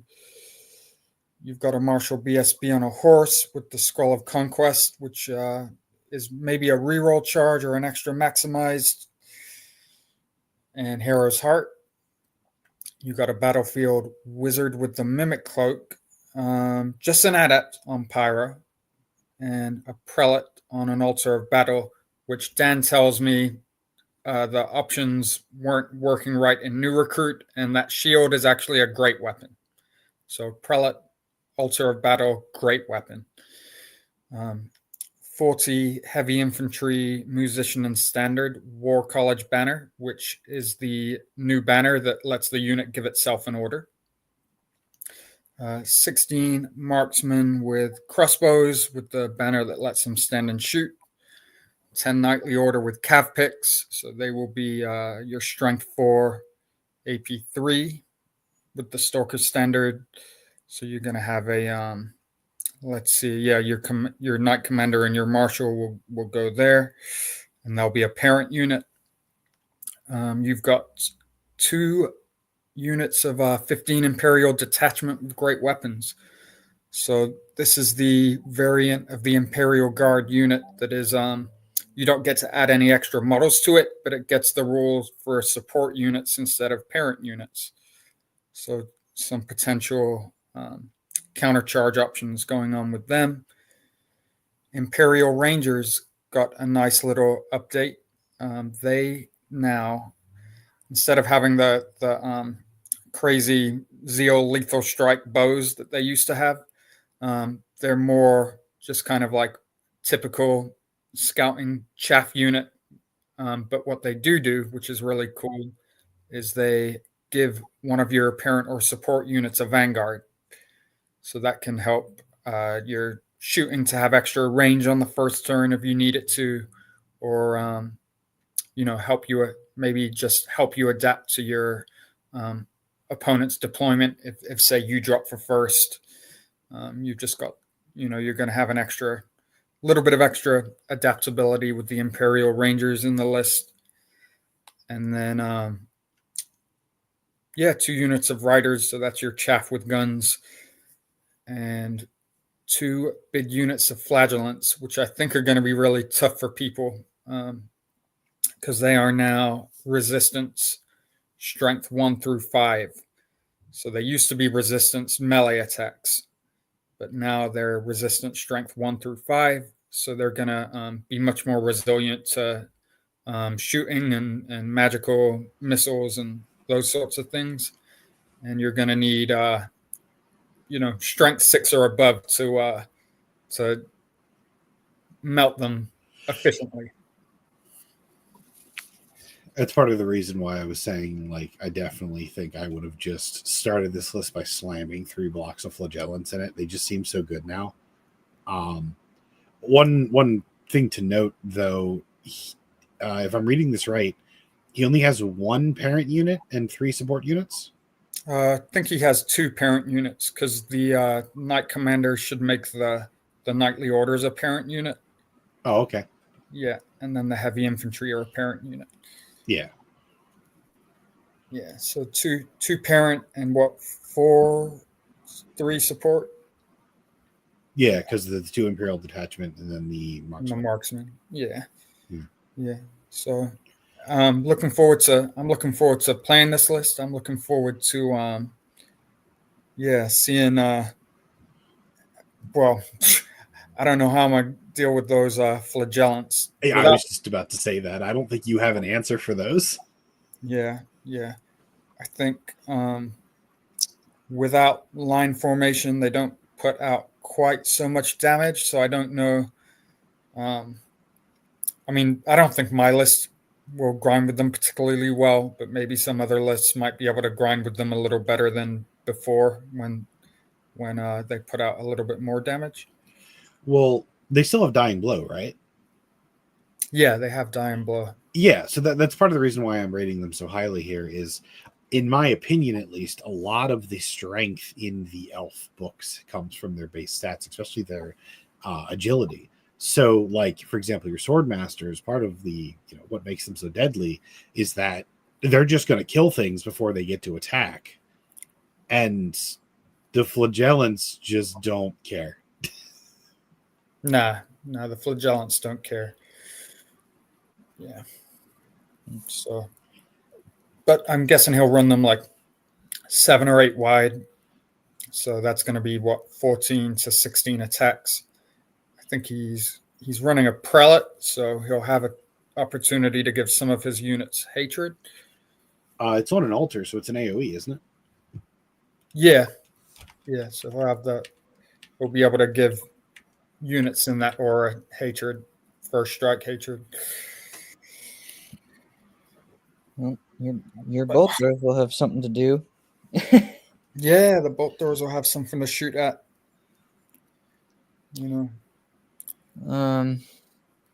I like here, Dan, that not only does he have the musicians and the flagellants because they're unruly for command checks, but now that he has the battle line hero, that will also generate an extra point of discipline to the flagellants if he keeps them within that 18-inch aura.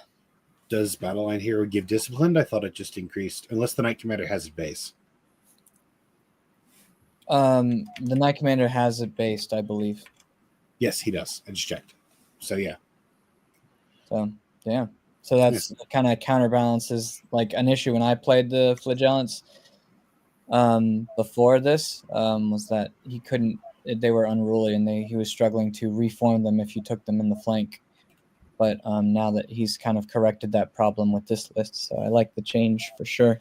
Yeah, he took a 2 negative into a 2 positive. Yeah. So that would have been, I'd say, their one like little weakness there.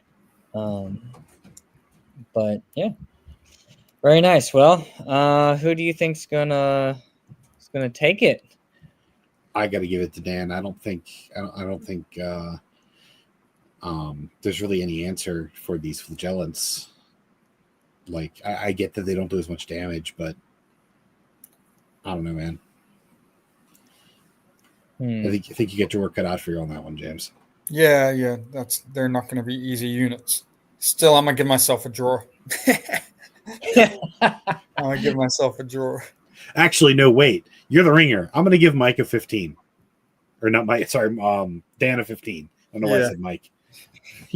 I promise you, he will get a 15. Well, they're both playing Empire, so yeah. So, how does the ringer situation work for this tournament, James? The ringer situation works like you play the ringer and you get the points that you earn off the ringer. Oh, you're not doing a minimum? All right, never mind then. Nah, I don't think so.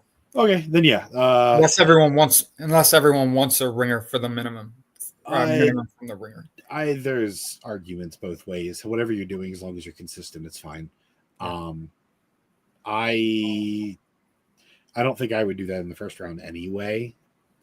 Maybe rounds 2 or 3 for it, but I don't know. I still think that Dan's got you here. Yeah. My plan was to play people not in the running to win the tournament. But you don't think Dan's in the running to win the tournament? He might be after he plays me, but not in round 2 or 3.